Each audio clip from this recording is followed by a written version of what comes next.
Good afternoon. Harvard class of 2018, hello. Thank you so much for asking me to be here today. It meant a lot to me to know that you, the students, select the class day speaker. Thank you.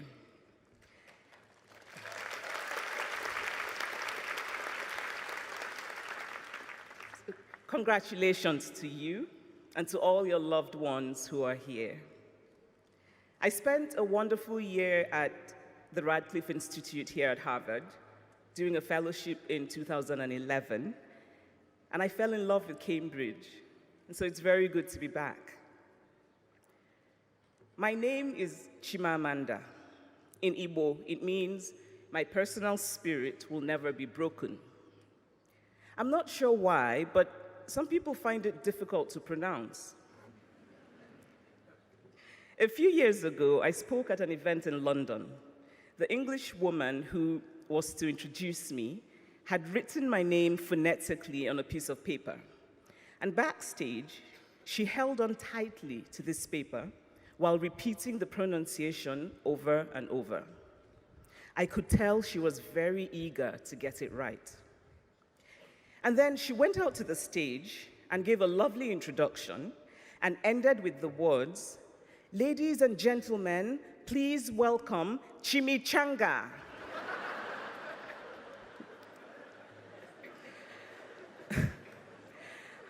I told this story at a dinner party shortly afterwards, and one of the guests seemed very annoyed that I was laughing about it. "That was so insulting," he said. "That English woman could have tried harder." But the truth is, she did try very hard. In fact, she ended up calling me a fried burrito because she had tried very hard and then ended up with an utterly human mistake that was the result of anxiety. So the point of this story is not to say that you can call me Chimichanga. Don't even think about it. The point is that intent matters, that context matters. Somebody might very well call me Chimichanga out of a malicious desire to mock my name, and that I would certainly not laugh about. But there is a difference between malice and a mistake. We now live in a culture of calling out, a culture of outrage. And you should call people out. You should be outraged. But always remember context and never disregard intent. If I were asked the title of my address to you today, I would say, above all else, do not lie. Or, don't lie too often. Which is really to say, tell the truth. But lying, the word, the idea, the act, has such political potency in America today that it somehow feels more apt. Above all else, do not lie. I grew up in Nigeria through military dictatorships and through incipient democracies. And America always felt aspirational. When yet another absurd thing happened politically, we would say, this can never happen in America.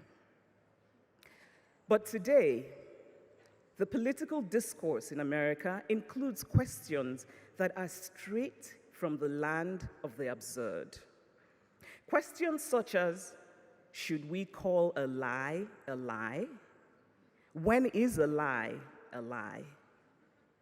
And so, class of 2018, at no time has it felt as urgent as now that we must protect and value the truth. Before I tell you about not lying, I must first admit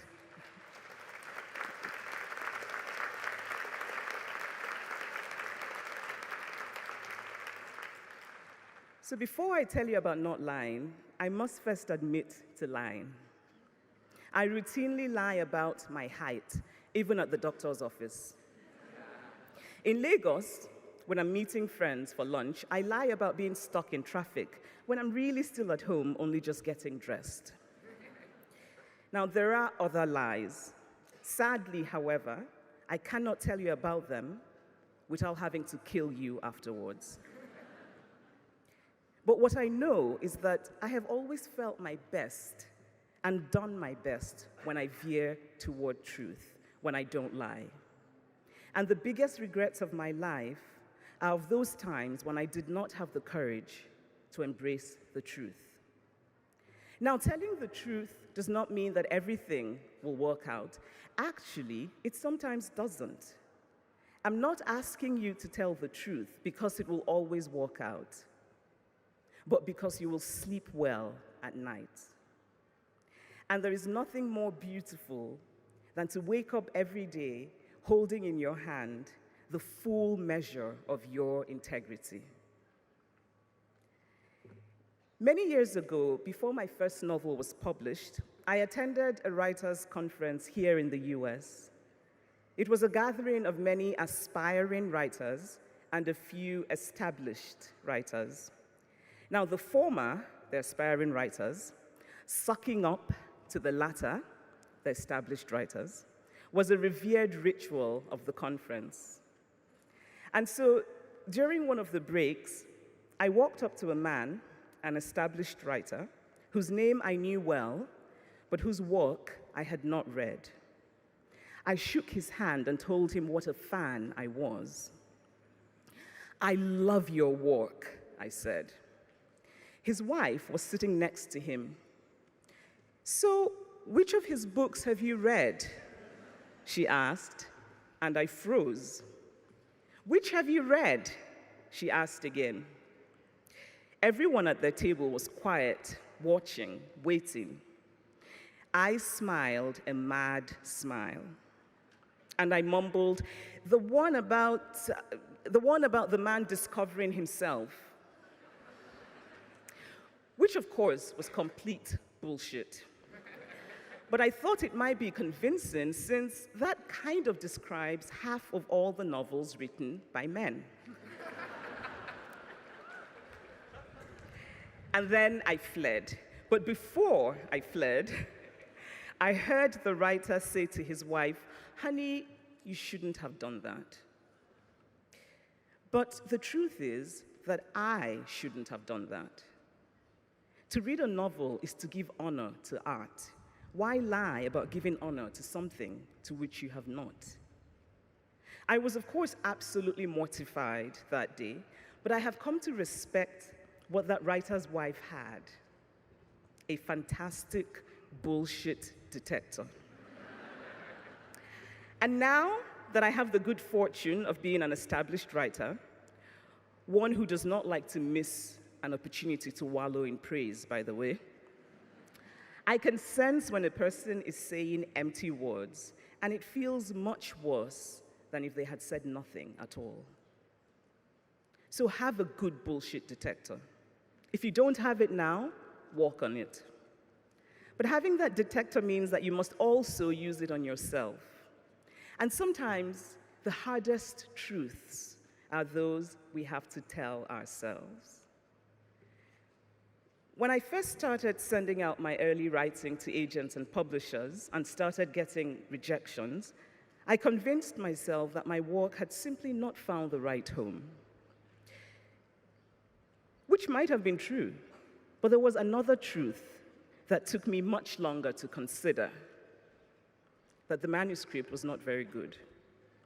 And in fact, the first novel I wrote, or what I thought was a novel, eventually needed to be put away in a drawer. And I'm so grateful that it was never published. It is hard to tell ourselves the truth about our failures, our fragilities, our uncertainties. It is hard to tell ourselves that maybe we haven't done the best that we can. It is hard to tell ourselves the truth of our emotions, that maybe what we feel is hurt rather than anger. That maybe it is time to close the chapter of a relationship and walk away. And yet, when we do, we are the better off for it. I understand that the Harvard College mission calls on you to be citizen leaders. I don't even know what citizen leader means. It sort of sounds like a Harvard graduate saying, I went to college in Boston. Which, by the way, has to be the most immodest form of modesty. Please, class of 2018, when you're asked where you went to college, just say Harvard.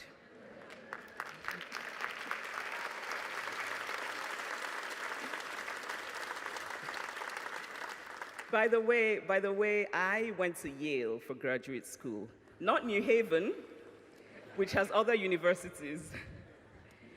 But we also know that in the grand snobbery sweepstakes of prestigious American colleges, grad school doesn't really count. It's undergrad that counts. So it's entirely possible that I don't even know how all of this works. So you're charged to be citizen leaders, which I suppose means that you're charged to be leaders. I often wonder who will be led if everyone is supposed to be a leader. But whether you are a leader or whether you are the led, I urge you always to bend toward truth, to err on the side of truth. And to help you do this, make literature your religion. Which is to say, read widely, read fiction and poetry and narrative nonfiction. Make the human story the center of your understanding of the world. Think of people as people, not as abstractions who have to conform to bloodless logic, but as people, fragile, imperfect, with prides that can be wounded and hearts that can be touched. Literature is my religion. I have learned from literature that we humans are flawed. All of us are flawed. But even while flawed, we are capable of enduring goodness. We do not need first to be perfect before we can do what is right and just. And you, Harvard class of 2018, are not unfamiliar with speaking the truth. When you stood alongside dining hall workers during the strike, when you protested the end of DACA, when you supported the Black Lives Matter movement, you were speaking the truth about the dignity that every single human being deserves. I applaud you. I urge you to continue.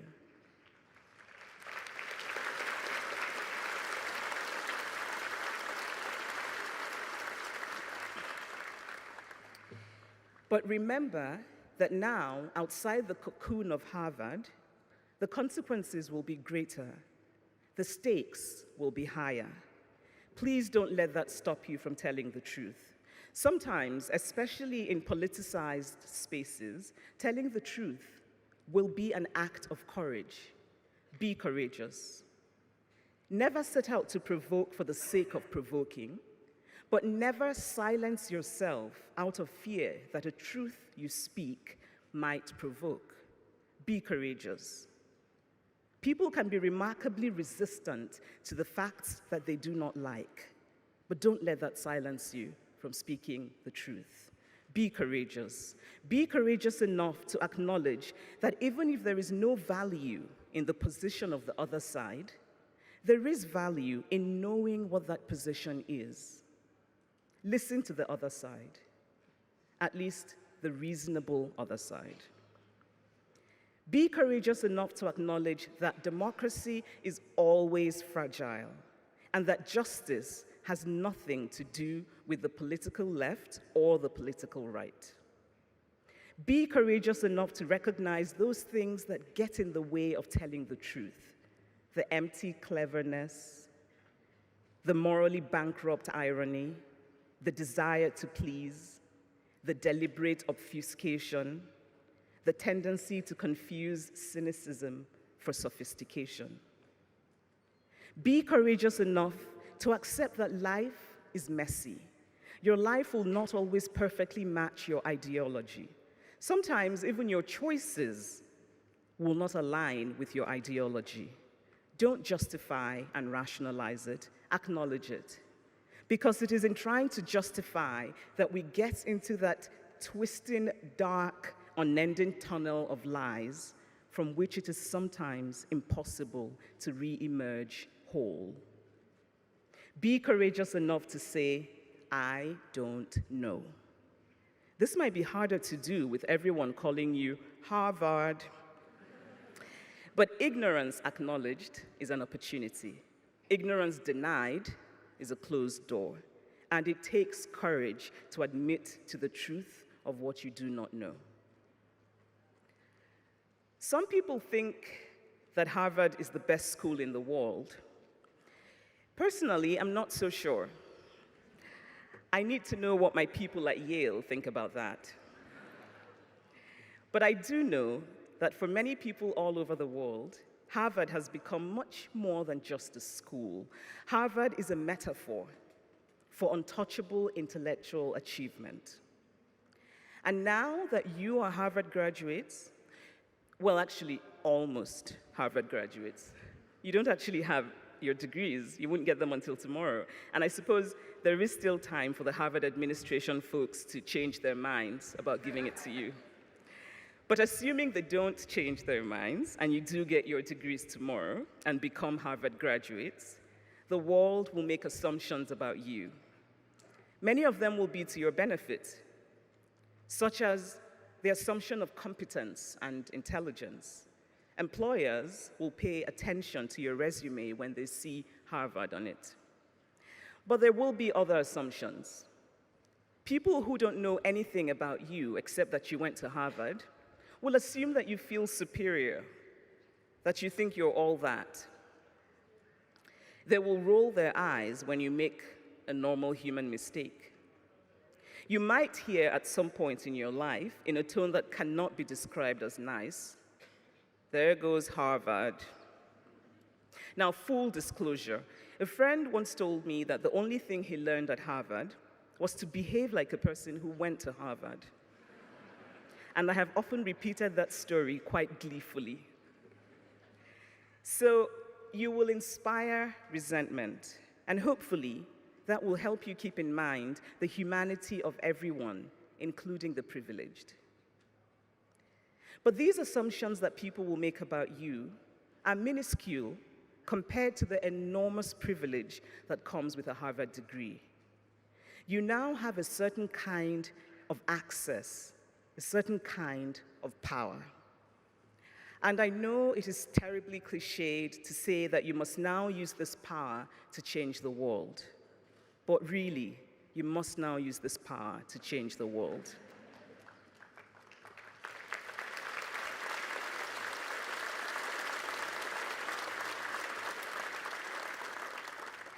Change a slice of the world, no matter how small. If you feel a sense of dissatisfaction with the status quo, nurture that dissatisfaction. Be propelled by your dissatisfaction. Act. Get into the system and change the system. Challenge the stale assumptions that undergird so many of America's cultural institutions. Tell new stories. Champion new storytellers. Because the truth is that the universal does not belong to any one group of people. Everybody's story is potentially universal. It just needs to be told well. Change the media in America. Make it about truth. Not about entertainment, not about profit-making, but about truth.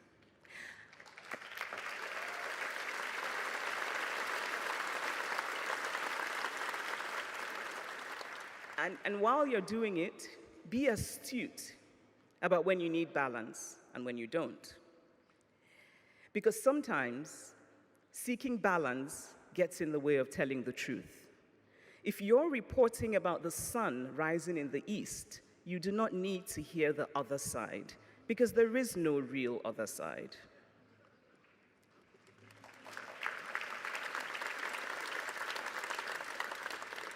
A Harvard degree will give you access and opportunities, but sadly, I have to inform you that it will not make you invincible. You still have that fragile human core at the center of all of us. There will be times when you're petrified of failing, when fear of failure holds you back. In those moments, here is the truth that is easy to forget. You don't actually know that you will fail. I was lucky to be given a great gift by the universe, knowing from childhood what I loved most. I was lucky to have wonderful, supportive parents who encouraged me, and my parents are here today.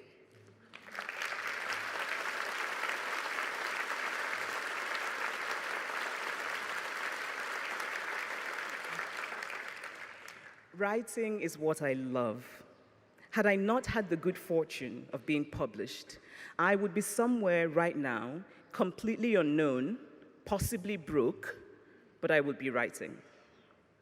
Some of you here today, like me, know what you love, and some of you don't. If you don't know, you will. If not something that you love, then something that you like, or something that you don't hate, or something. You will find it. But to find it, you must try. The wonderful Shonda Rhimes said very wisely that you have to do something until you can do something else. Try. If it doesn't work out, try something else. I knew from spending a year in medical school that it was not for me. Actually, that's not really true. I knew even before medical school, but going to medical school clarified it for me. And it's not wasted time, it's experience. And experience will serve you in ways you do not expect. I cannot tell you how many times in the course of writing my second novel, Half of a Yellow Sun, which was a deeply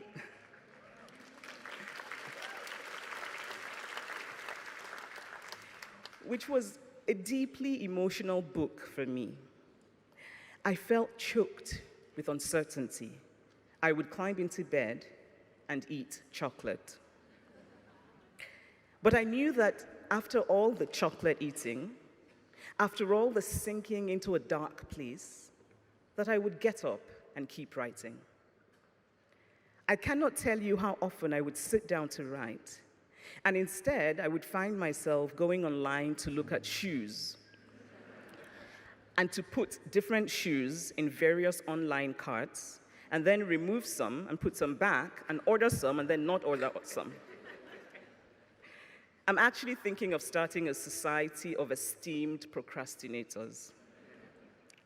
And I suspect that many of you would probably sign up. Procrastinating is a form of fear, and it is difficult to acknowledge fear. But the truth is that you cannot create anything of value without both self-doubt and self-belief. Without self-doubt, you become complacent. Without self-belief, you cannot succeed. You need both. And there is also the fear of measuring up, of keeping up, which for you might be heightened by the heavy weight of all those Harvard expectations. I want to share a line from a lovely poem by Mary Oliver. Whoever you are, no matter how lonely, the world offers itself to your imagination.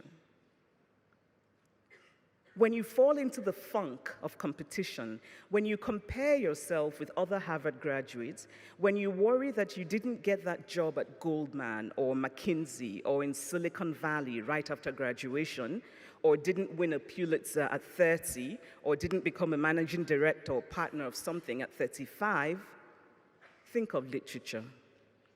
Think of the early bloomers and the late bloomers.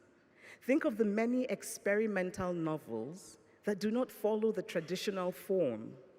Your story does not have to have a traditional arc. There is an Igbo saying, Mgbe onye jikuni bụ ụtụtụ ya. It translates literally to, whenever you wake up, that is your morning. What matters is that you wake up. The world is calling you. America is calling you. There is work to be done. There are tarnished things that need to shine again. There are broken things that need to be made whole again. You are in a position to do this. You can do it. Be courageous. Tell the truth. I wish you courage and I wish you well.